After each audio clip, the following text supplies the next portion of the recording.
নমস্কার, রান্নাঘরে রাজশ্রীতে আপনাদের সকলকে স্বাগত জানাই। আজ আমি আপনাদেরকে বানিয়ে দেখাবো স্কোয়াশ ঘন্ট। তাহলে এবার শুরু করছি। স্কোয়াশ ঘন্ট বানানোর জন্য আমি 1 কিলো স্কোয়াশ নিয়েছি। আমি এগুলোকে ধুয়ে রেখেছি। এবার হাতে তেল মেখে নিয়ে স্কোয়াশগুলোকে কেটে নেব।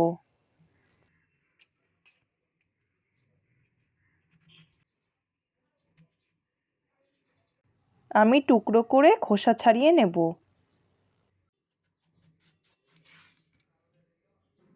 ভেতরে যে বীজটা আছে কেটে বাদ দিতে হবে। সবগুলো টুকরো করে নিয়েছি। এবার ঘিষে নেব।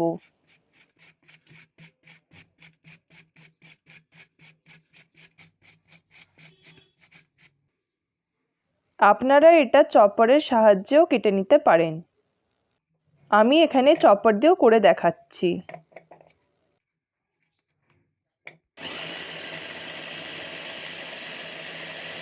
দেখুন কি সুন্দরভাবে হয়ে গেছে।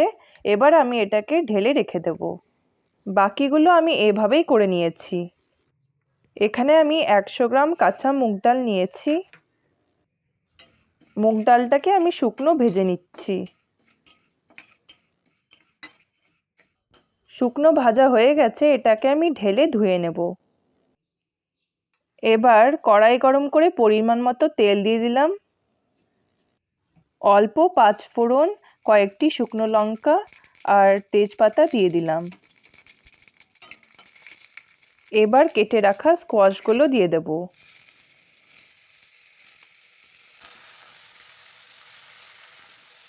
পরিমাণ মতো নুন আর 1 চামচের মতো হলুদ গুঁড়ো দিলাম।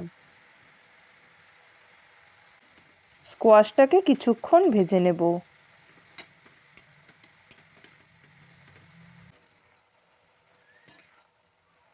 অনেকটা ভাজা হয়ে গেছে।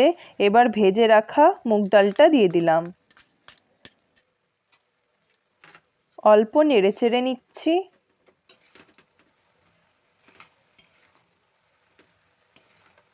এবার 1 চামচ করে জিরে গুঁড়ো, ধনে গুঁড়ো আর হাফ চামচ লাল লঙ্কার গুঁড়ো দিয়ে দিলাম। ভালো করে মিশিয়ে নেব।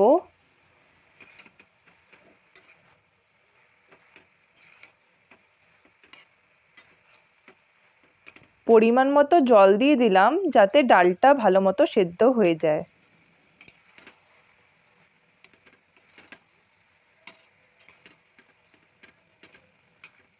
একটা ঢাকনা দিয়ে দিলাম।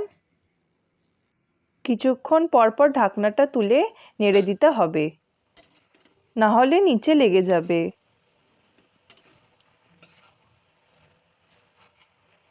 ডালটা সেদ্ধ হয়ে এসেছে।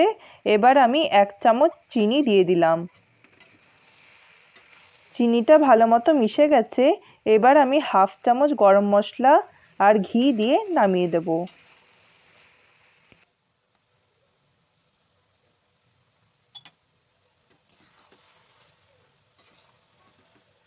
স্কোয়াশ ঘন্ট তৈরি হয়ে গেছে।